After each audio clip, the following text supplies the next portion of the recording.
Hope nothing's behind me.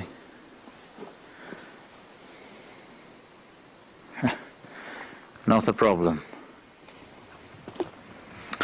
Now I'm walking down towards the cloisters. Just had serious deja vu then. It's like I've been here before or I've dreamt it before. Get out of here, man. I'm really, I've got... No, Craig, stay. No, I fucking can't. Right, well, leave us the camera then. What are you going for? What's wrong with you? Just, I was about to pass out just then. Alright, well, give us a camera. Wait till I get out. Well, there was 3 of us. 1 down, 2 to go. My heart's racing. I feel fucking horrible. I feel terrible, mate. Well done. How do you feel? I just got this overwhelming feeling of sickness, and everything just went black, and I was about to pass out. I just had to leave. Still, my heart is racing. I feel like shit.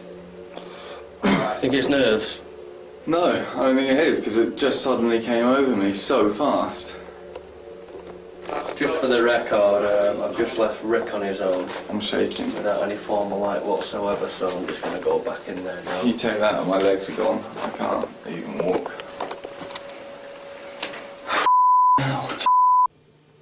Could you do anything at all just to show us that you're here in the room with us? Anything at all?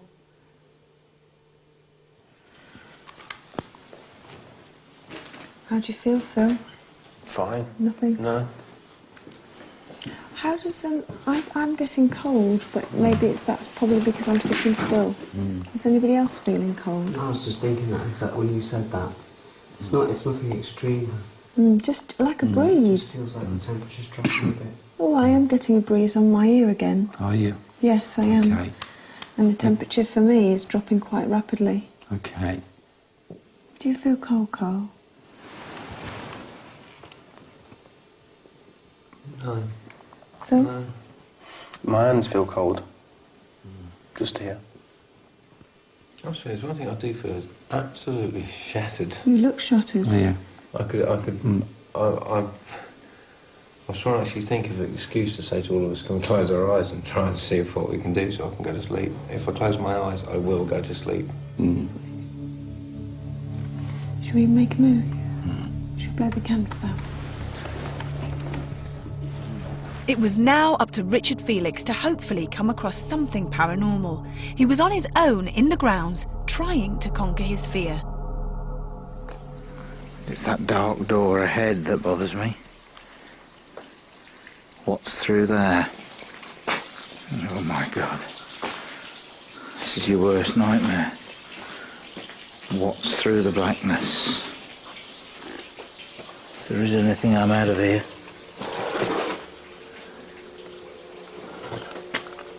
My God. I don't know whether this can be seen on the camera, but I have 2 large shadows.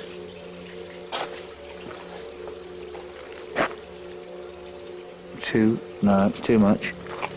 Can't cope with this. No, don't like it. Fucking hell! It's got me. That's panic for you. Haven't broken the camera. Fell over. Didn't like it in there.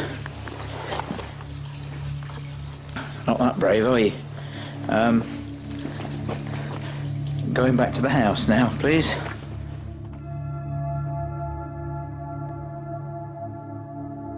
So this house that has stood alone and empty for years, that is supposed to be haunted, left its effect on some members of the crew, but not all.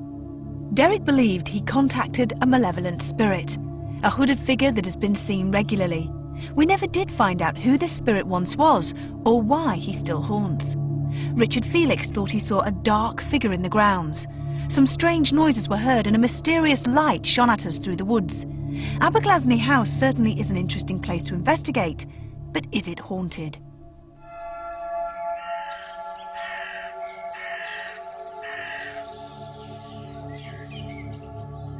90 reported sightings. of ghosts within the place, so I expected something to happen, and Derek came up with some of them, certainly not 90. During the walk around at night in the woods, when everybody saw the light, we did actually get a bit carried away with what that could be. I prefer to put it down to maybe somebody actually in the woods or a car in the distance maybe. Having said that, there has been sightings of a hooded figure there in that location, so who knows. Personally, I don't think it was anything to do with any paranormal activity. We were led to an area of like cellars, so to speak.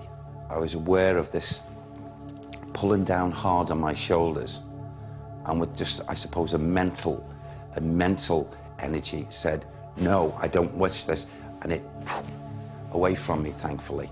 He seemed to be taken over in the basement. That was quite frightening. Bothered me a little bit. During one of the vigils in the house, Craig, who went into the cellar, complained of breathing difficulties. He said he was being choked. This could be down to paranormal activities, but I think it's more likely down to the fact that the air down there was damp and you couldn't really breathe properly anyway. In the area where Derek had picked up the figure that sat with people at the table, I thought I saw a figure. I'm sure it was my imagination, but that was it. I lost my bottle and turned and ran, fell over, and felt a right prat. But I did say at the beginning that I thought we might see a ghost. And I might have done. I'm not sure. One of the first things that the group witnesses is the strange and mysterious light in the woods. And the light doesn't appear to move, so it suggests it's not somebody with a torch walking through the woods. But when they go and investigate, they find no source of the light. There's nothing there at all. So it's left a little bit unresolved.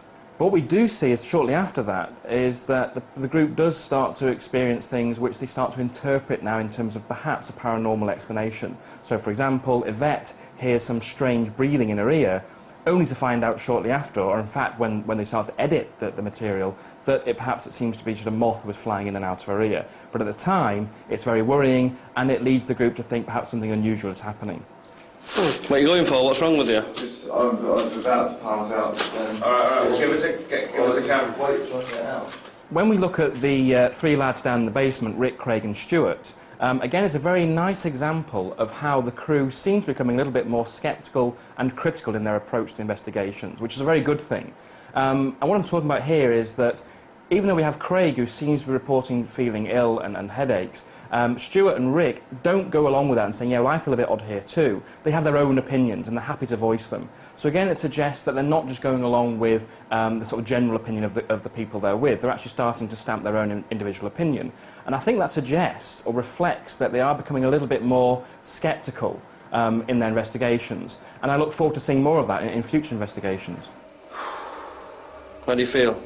I just got this overwhelming feeling of sickness, and everything just went black, and I was about to pass out. I just had to leave. Well, that was certainly an interesting evening. 90 ghosts? I don't think so. Until the next time, sleep tight.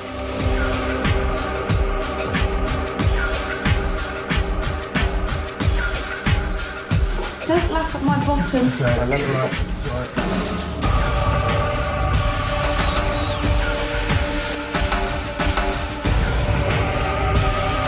Might try again another time.